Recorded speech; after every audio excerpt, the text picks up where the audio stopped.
জগন্নাথ বিশ্ববিদ্যালয়, যেখানে এটা জগন্নাথ একটা স্কুল ছিল, প্রাইমারি স্কুল। প্রাইমারি থেকে এটা উচ্চ মাধ্যমিক হয়, তারপর কলেজ হয়, এখন বিশ্ববিদ্যালয়।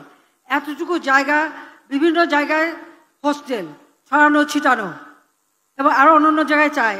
সেই জন্য সব কিছু এক জায়গায় করে একটা ভালো ক্যাম্পাস এবং আধুনিক সকল সুবিধা, সেখানে ছাত্রদের আবাসস্থল, ছাত্রীদের আবাসস্থল, শিক্ষকদের আবাসস্থল, শিক্ষার জন্য একেবারে আধুনিক সুন্দর প্রযুক্তি দিয়ে সেইভাবেই একটা ক্যাম্পাস তৈরি করা।